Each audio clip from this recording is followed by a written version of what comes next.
بسم الله الرحمن الرحیم. الحمد لأهله و الصلاة علی اهلها. به همه حاضرین محترم و مهمانان عزیز و سفرا و دیپلمات هایی که در افغانستان تشریف دارند، السلام علیکم و رحمت الله و برکاته.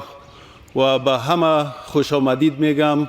خوش آمدین و خدا کنه که در افغانستان از هوای بهاری کابل لذت ببرین، در اینجا وقت خوش خوب داشته باشین. برای شما بهتر معلوم است مهمانان عزیز، بعد از حاکمیت امارت اسلامی افغانستان الحمدلله در افغانستان امنیت تأمین شده است. همه افغان ها با هم برادروار بدون کدام تبعیض با هم یک جا زندگی دارند. مواد مخدر که یک دشمن بشریت و دشمن همه بود از افغانستان برچیده شده است. تجارت، زراعت، قاچاق، استعمال همه از این منع شده است. و یک پدیده و یک فتنه دیگر که فتنه داعش و آیسیس بود، الحمدلله در افغانستان بسیار مبارزه قوی صورت گرفته است. در همه نقاط افغانستان به نام داعش و آیسیس چیزی وجود ندارد و فساد اداری ختم شده. آزادی مطبوعات کلا جریان دارد و در اینجا الحمدلله وطندارای اهل هنود ما یا سیک ما که در اینجا به حیث یک اقلیت وجود دارند، همه مراسم و مناسک مذهبی اونها آزاد است.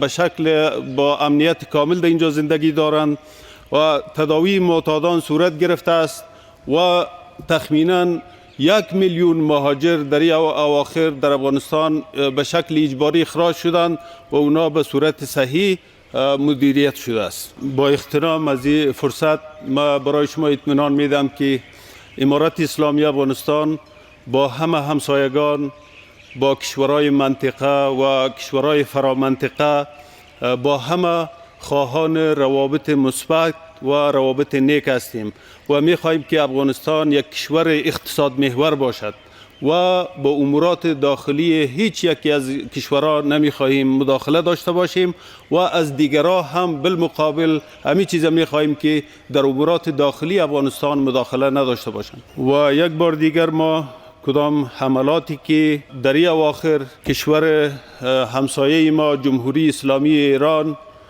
و همچنان در جمهوری اسلامی پاکستان و در کشور روسیه صورت گرفته است، ما بسیار در این مسئله غمگین هستیم، خفه هستیم و این را ما تقبیح میکنیم. و کدام حمله که در پاکستان صورت گرفته است، در این تعداد جانهای همسایه دوست ما چین در اونجا از دست دادن، ما از این واقعا خفه هستیم. کدام حملات بیرحمانه‌ای که در غزه از طرف صهیونیست ها صورت میگیرد، در اینجا ملت مظلوم فلسطین که اونا میخواهند در خانه خود زندگی داشته باشند، اونا قتل عام میشوند.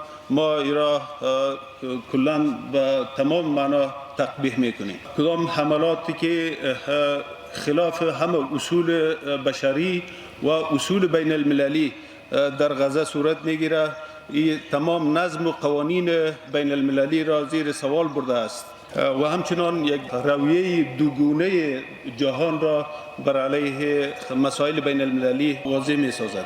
و همچنان داعش یا آیسیس دشمن مشترک همه بشریت و همه ما هست. در افغانستان الحمدلله با تمام معنا محکوم شده، از بین برده شده است. متاسفانه توانسته است در منطقه، در بعضی کشورهای منطقه یک تعداد افراد را با خود جذب بکند، منطقه را ناامن بسازد. ما به خاطر جلوگیری از فتنه داعش ضرورت است که همه کشورهای همسایه، منطقه و فرامنطقه با هم تفاهم قوی و نزدیک داشته باشند. در حالی که افغانستان در زیر بندیزها است و دارایی افغانستان در اونجا محدود است، در این حالت مهاجرین افغان از کشورهای مختلف به شکل اجباری اخراج می شوند. این می تواند به امنیت منطقه رول منفی داشته باشد. امنیت و ثبات افغانستان نه اینکه برای افغان ها مفید و مثبت است، بلکه برای همه همسایه ها، برای کشورهای منطقه